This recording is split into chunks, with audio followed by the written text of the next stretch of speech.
오늘 본문의 줄거리는요.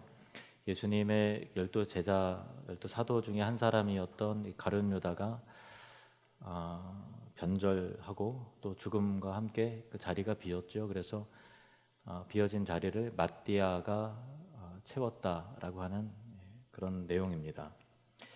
예수님이 승천하시면서 제자들에게 너희는 예루살렘을 떠나지 말고 약속하신 것을 기다리라 말씀하셨습니다. 그래서 제자들은 그 120명의 성도들과 함께 다락방에 모여서 예수님께서 약속하신 그 성령이 오실 때까지 간절한 마음으로 모여서 기도하고 있었습니다. 아직 성령은 안 오셨고요. 기도하다가 갑자기 베드로가 그 자리에서 일어선 것입니다. 15절 말씀 보시겠습니다. 15절 모인 무리의 수가 약 120명이나 되더라. 그때 베드로가 그 형제들 가운데 일어서서 이르되, 복음서에 보면은 베드로는 12 제자들 가운데 가장 리더가 되는 그런 그룹을 형성하고 있었습니다.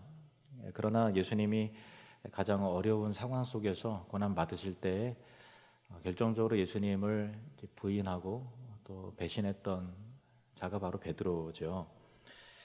베드로는 예수님께서 잡히셨을 때에 끝까지 따라가긴 했어요. 가야바의 대제사장, 가야바의 뜰에서 예수님이 신문을 받으실 때 바깥 뜰에서 날씨가 쌀쌀했기 때문에 종들이 피워둔 숯불에 몸을 녹여가면서 한쪽으로는 예수님이 어떻게 지금 그 일을 고초를 겪으시는지를 이제 관찰하고 있었죠. 근데 여종이 너가 그 예수님의 제자 아니냐라고 하니까 그때부터 이제 베드로가 그 여종의 말에 부인하면서 자기의 말을 더 그 신뢰감을 주기 위해서 예수님을 저주까지 하고 또 맹세까지 그렇게 해버리는 거예요. 3번이나 예수님을 부인을 했습니다. 그때 닭이 울었어요. 새벽 닭이 울었고 예수님께서 닭 우는 소리에 몸을 돌이켜 베드로를 보셨죠.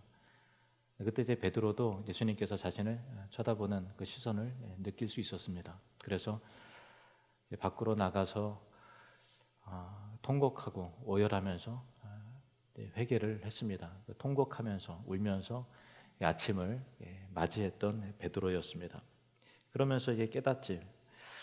내가 할 수 있는 일은 정말 아무것도 없구나. 나는 내 말과 각오를 지켜낼 힘도 없고, 그리고 또 최소한의 어떤 인간적 의리도 지켜낼 만한 능력도 없는 자구나.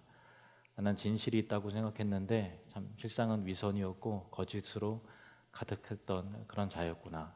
깨달으면서 자기의 실제 모습을, 변한 모습이 아니라 실제 자기의 모습을 직면하고 은혜를 구하며 회개를 했었던 것입니다.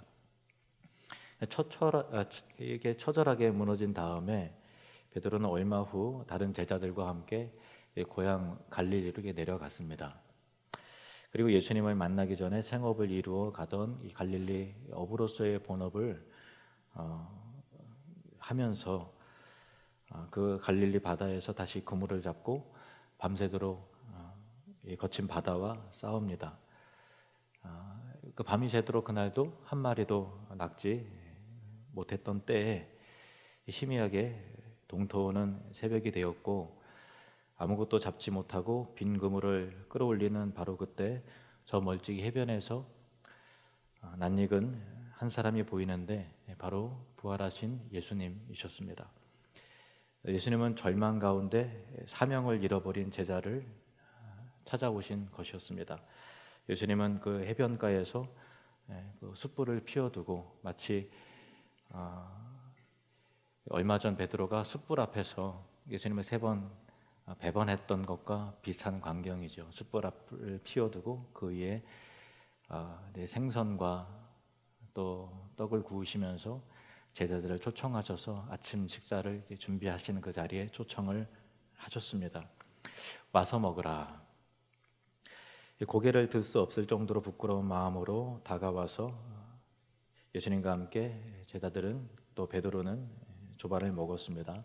그리고 식사를 마친 후에 예수님은 베드로를 향해서 요한의 아들 시몬아, 내가 나를 사랑하느냐? 요한의 아들 시몬아, 내가 이 사람들보다 나를 더 사랑하느냐? 내가 나를 사랑하느냐? 이렇게 3번 연거푸 물으셨습니다. 주님의 그 뼛속을 쑤시는 질문 앞에서 베드로는 내가 주님을 사랑하는 줄 주님께서 아십니다. 내가 주를 사랑하는 줄 주님께서 아십니다. 그렇습니다. 주님이 아십니다. 이렇게 대답을 하였고, 그때마다 예수님께서는 내 어린 양을 먹이라, 내 양을 치라, 내 양을 먹이라, 이렇게 3번 연거푸 그의 실추된 이 사도의 직분을 3번 반복해서 회복시켜 주셨습니다. 베드로는 3번 예수님을 그 숯불 앞에서 3번 부인했는데, 그 아침에 그 새벽에 숯불 앞에서 베드로는 주님을 사랑한다고 고백을 했고, 예수님께서는 그를 다시 사명을 회복시켜 완벽하게 완전히 회복시켜 주셨던 것입니다. 이것이 교회 공동체가 세상 다른 공동체 조직 어떤 구조와의 가장 큰 가치이자 차이입니다. 교회는 회복이 일어나는 곳입니다. 복음의 능력이라는 것은 어떤 기적과 추월이 있는 그런 거에 신비적인 일에 초점을 두는 것이 아니라, 복음은 생명을 얻게 하고 영혼이 새로워지고 예수께서 다시 잃어버린 영혼을 부르시고 병든 마음이 고침을 얻고 회복의 자리로 나아가게 되는 것이 예수 그리스도 십자가의 은혜이고 복음의 능력입니다. 그리고 저와 여러분은 이미 그 복음의 능력을 경험하신 자들인 줄로 믿습니다. 그 실패한 베드로가 이제 새롭게 회복이 되어서 지금 태동하고 있는 다락방 공동체 가운데서 우뚝 서서 다시 지도자로 부상하고 있는 모습을 우리는 볼 수 있습니다. 고린도후서 5장 17절 말씀 함께 읽으시겠습니다. 그런즉 누구든지 그리스도 안에 있으면 새로운 피조물이라, 이전 것은 지나갔으니 보라 새 것이 되었도다. 아멘. 이것이 복음이 갖는 의미입니다. 오늘 이렇게 새롭게 태동하고 있는 공동체 속에 과거를 묻지 않으시고 죄와 실패와 오염된 것을 예수의 피로 섞이시고 은혜로 덮으시고 다시 그를 부르셔서 이 교회 공동체 속에 새로운 지도자로 만들어가고 회복시켜 놓으신 예수님의 그 사랑과 은혜를 이 본문 가운데서 무리들 가운데서 베드로가 일어서 서서라고 했을 때 하나님의 그 자비와 사랑을 우리는 다시 한번 깨닫게 됩니다. 예수님은 우리를 회복시켜 주시는 분이십니다. 예배는 우리를 회복해 합니다. 어떤 교회가 좋은 교회일까요? 회복의 은혜가 있는 교회가 좋은 교회입니다. 여러분 축복합니다. 우리 교회가 그런 교회가 되기를 바랍니다. 그 베드로가 기도하다가 갑자기 어떤 문제를 깨달았습니다. 그리고 일어서서 가룟 유다가 변절했고 또 죽었으니 새로운 사람을 세워서 그 빈자리를 충원해야 된다라고 자신의 의견을 말했습니다. 유다는 그의 본명이고요, 가룟은 그의 출신 지역입니다. 그래서 가룟 유다라는 것은 가룟 출신의 유다라는 의미이죠. 다른 11 제자들은 다 갈릴리 출신인데 12명의 제자들 가운데 가룟 유다만 갈릴리 사람이 아니었던 것입니다. 그는 굉장히 명석했던 사람이었고요, 계산도 빨랐어요. 그래서 그 제자들 가운데 회계를 담당했던 것이고요. 근데 또 돈에 욕심이 많아서 돈을 상자에 두고서 아무도 모를 때 이제 훔쳐가곤 했었습니다.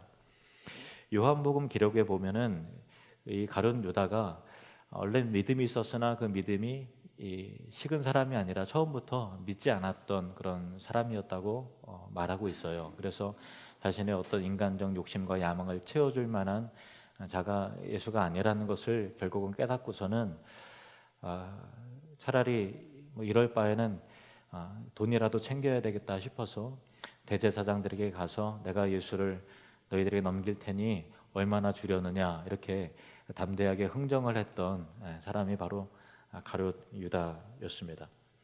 그런데 예수님이 신문과 고난을 받으시고 십자가에 못 키시는 그 과정을 통해서 예수님이 사실 정말 죄가 없으신 분이라는 것을 깨닫게 되었는데, 여기서 가룟 유다 안에 인간적 양심과 또 죄책감이 들었고 결국은 그가 이제 자살을 선택하게 되었던 것이죠.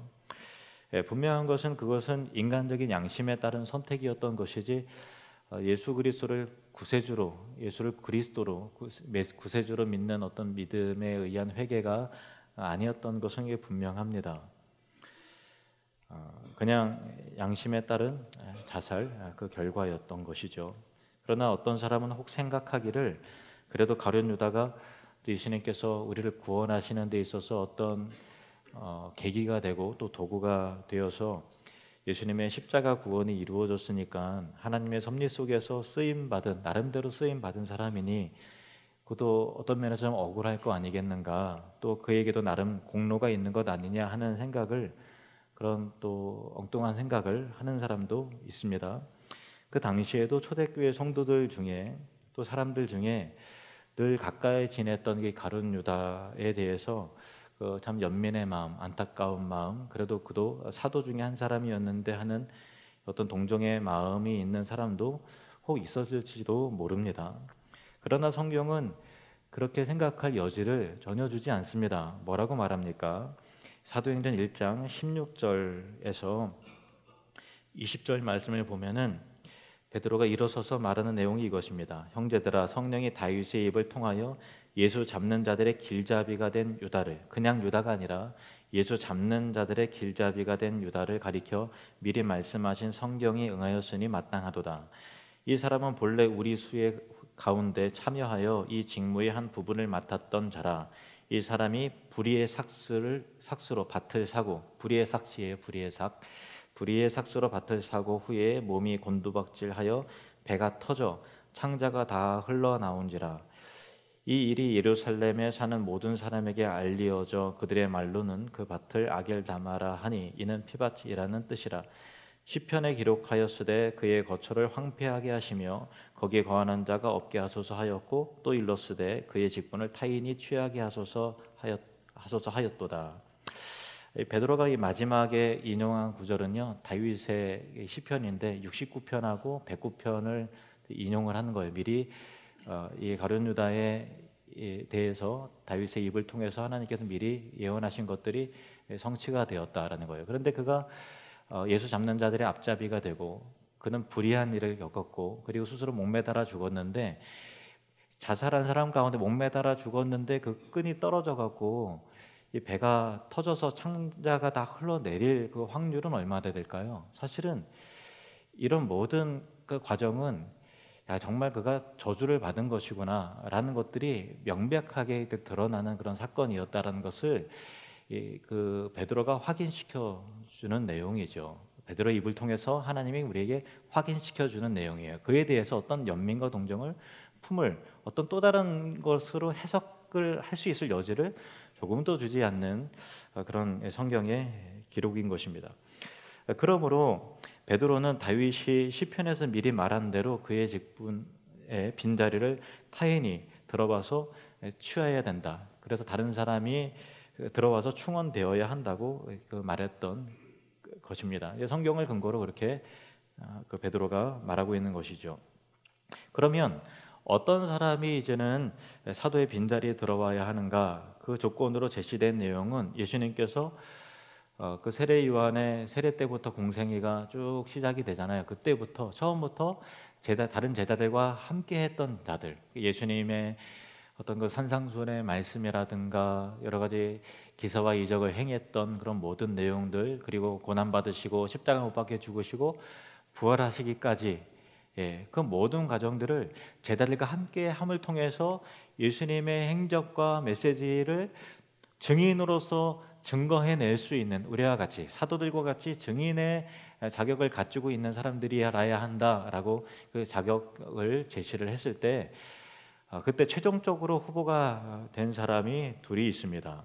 한 사람은 바사바라고도 하고 또 유스도라고도 하는 요셉이라고 하는 사람이고요. 한 사람은 마띠아입니다. 같이 한번 따라 볼까요? 요셉 그리고 마띠아. 요셉은 바사바라고도 하고 또 요셉이라고도 하고 유스도라고 하는 별명도 있습니다. 한 사람은 마띠아죠. 근데 그들이 자신이 최종적으로 선출하는 데는 참 어려웠던 거예요. 대단한 지혜가 필요하고 또 조심스럽기도 하고, 그래서 그 모든 결정을 하나님 앞에 의탁을 합니다. 의탁하는 방법이 기도하고 제비뽑기였습니다. 성경 읽어볼까요? 24절부터 26절 말씀 같이 읽겠습니다. 그들이 기도하여 이르되 뭇 사람의 마음을 아시는 주여, 이 두 사람 중에 누가 주님께 택하신 바 되어 봉사 및 사도의 직무를 대신할 자인지를 보이시옵소서. 유다는 이 직무를 버리고 제 곳으로 갔나이다 하고 제비 뽑아 마띠아를 얻으니 그가 11 사도의 수에 들어가니라. 아멘. 그래서 결과적으로 마띠아가 뽑혀져서 12 사도의 그 일원으로 포함이 된 것이죠.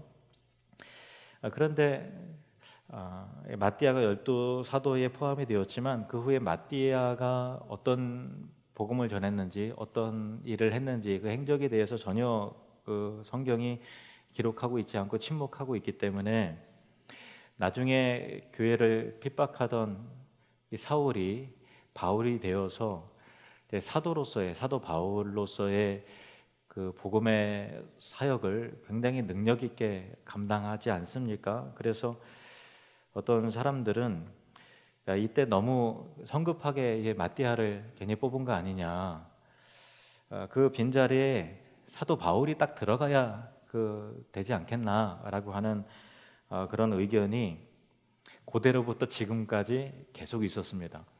여러분도 성경을 읽으면 마띠아가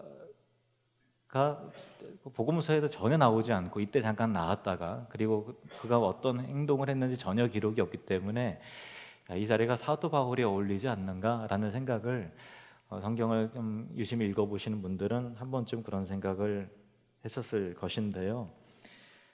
여러분 생각은 어떻습니까? 지금 뭐가 맞는 것 같습니까? 근데 그 생각은 결론적으로 말하면 성경적으로 맞지 않는 의견입니다. 왜 그런가 하면은 지금 교회가 태동할 때 구약과 신약이 연결되는 지점이죠. 구약의 12지파와 예수님께서 12명의 사도를 그냥 세우신 것이 아니죠. 그 12사도로부터 신약의 12사도로부터 교회가 시작이 되어야 되는 것이죠. 이때 바울은 물론 이제 유대교회 이때는 흠뻑 취해 있어서 전혀 이제 그 복음의 내용을 몰랐던 시기이고요.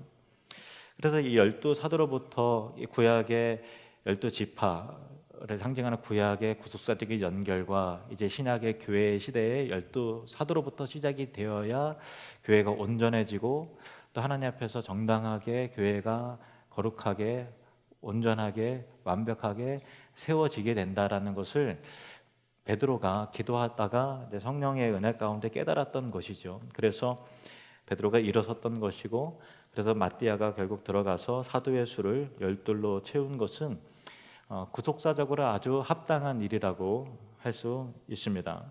그렇게 초대교회가 12사도로 시작된 이후에 설립된 이후에는 사도의 수를 굳이 12로 맞추지 않았어요. 야고보로부터 요한의 그 형제였던 야고보로부터 그 헤롯에 의해서 칼로 죽임을 당하고 순교를 했죠. 그리고 그 뒤를 이어서 사도들이 차례대로 이렇게 순교를 했는데 사도의 수가 계속 줄어들었죠. 줄어들 때마다 사도들을 새롭게 충원한 것이 아니었다라는 거예요. 만약에 한 명이 죽으면 또 한 사도를 충원하고 했으면 오늘날까지 12사도라는 직분이 유지가 됐겠죠. 그렇지 않나요? 그런데 초대교회, 교회라고 하는 것은 그 시대를 어른게 아니라 우주적인 교회, 신약 교회의 출발 때 제일 기초와 제일 또 이 기초가 되는 12사도로부터 출발되는 그 상징적인 숫자를 메꿔야 됐던 것이었습니다. 그래서 12사도는 초대교회가 막 시작될 때 필요한 구속사의 새롭고 온전한 시작과 구약 시대와의 연결로서 필요했던 상징적 숫자였던 것이죠. 그러면 사도가 된 이 마띠아의 행적은 성경에 왜 전혀 기록되지 않았는가라고 하는 것입니다. 그런 의문이 들죠. 그런데 성경을 유심히 읽어보면 여러분도 알 것입니다. 성경은 사도들의 모든 일과 행적에 대해서 초대교회의 신자들의 모든 일을 추적하고 기록하고 있지 않다라는 것입니다. 예를 들면 12사도들 가운데 복음서에서 그 이름 외에 특별한 행적이 기록된 사도들이 그렇게 많지도 않고요. 그리고 또 사도행전 이후에도 몇 명의 사도, 베드로가 이제 가끔씩 등장을 하고, 그리고 또 요한과 또 야고보 외에 또 마태복음을 기록한 마태 같은 경우는 우리가 마태복음을 기록했다라는 정도로 이게 알고 있는 거고요. 그거 외에 이 네 분 외에 다른 사도들의 활동은 우리가 다 모릅니다. 단지 전승에 의한 곳으로 도마는 제일 멀리까지 그 인도까지 가서 복음을 전하다가 순교했고, 안드레는 십자가 옆으로 못 박혀서 죽었다라는 그런 정도 하는 정도로 알고 있는 것이지, 빌립이라든가 그 빌립 집사가 다른 이 사도 빌립을 말하는 것입니다. 빌립이라든가 또 바돌로메라든가 알페오의 아들 야고보라든가 셀롯 사람 시몬이든지 또 다른 유다든지 하는 분들은 우리가 다 모르는 것이죠. 그래서 성경에 기록되지 않아서 우리가 모른다고 그분의 사역을 우리가 가볍게 여기거나 또 그분들의 활동을 축소시킬 수 없죠. 그런 측면에서 마띠아도 그럴 것이고, 또 최종적으로 후보로 들어갔다가 탈락한 이 바사바라고도 하는 요셉도 아마 그랬을 것입니다. 그 바사바도 그냥 이 겸손한 마음으로 마띠아가 이렇게 12사도로 되고 자신이 떨어진 것에 대해서 겸손한 마음으로 틀림없이 받아들였을 것입니다. 설령 또 마띠아가 초대교회의 12사도의 숫자를 채우기 위해서 세워졌다가 그 뒤에 어떤 특별한 활동이 역할이 없었다 하더라도 하나님의 부르심 앞에 그 시기에 맞는 각자의 역할과 사명이 다 있다라는 것입니다. 그래서 큰 역할과 작은 역할이 따로 있는 것이 아니라 최종 후보에 마띠아와 함께 잠깐 등장했다 탈락한 요셉도 마찬가지고요. 그의 각자의 부르심과 시대 속에서 불러주시는 그 일을 우리는 큰 일이나 작은 일 그런 거 우리가 따지지 말고 그저 하나님 앞에 충성할 따름인 것이죠. 그것이 주님 앞에 부르심을 받은 모든 성도, 모든 제자들의 기본 자세여야 한다라는 것입니다. 우리가 어떤 자리는 이름 있는 자리고 어떤 자리는 좀 이렇게 튀는 자리고 길이길이 기억될 만한 자리를 선호한 것이 아니라 부르심 앞에 각자의 위치에서 각자의 역할대로 충성하라. 이것이 성경이 우리에게 알려주는 중요한 내용인 것이죠. 교회 내에서도 여러분의 직분은 다 다르고요. 사명과 역할도 다 다를 것입니다. 어떤 직분은 눈에 띄고 또 이름이 또 알려질 만한 그런 역할이 있는가 반면에 어떤 사역은 다른 사람 눈에 별로 띄지도 않고 기억되지 않는 일도 있을 것입니다. 그러나 각자 자신의 부르심에 충성하면 각각 자기의 상이 있으리라. 자, 고린도전서 3장 8절 말씀 같이 읽겠습니다. 시작. 심는 이와 물 주는 이는 한 가지이나 각각 자기가 일한 대로 자기의 상을 받으리라. 어떤 사람은 심는 사람이 있고요, 어떤 사람은 물을 주는 사람이 있어요. 단순하게 봐서 그렇다는 것입니다. 그런데 교회 공동체에 얼마나 많은 역할과 사명들이 있겠습니까? 하나님 나라에 각 교회마다 감당해야 될 몫이 얼마나 많이 있겠습니까? 그러나 시대의 부름 앞에, 하나님 앞에 부르심 앞에 각각 자기가 일한 대로 자기의 상을 받으리라. 다른 교회와 다른 성도와 다른 직분을 비교하지 않는 저와 여러분이 되시기를 바랍니다.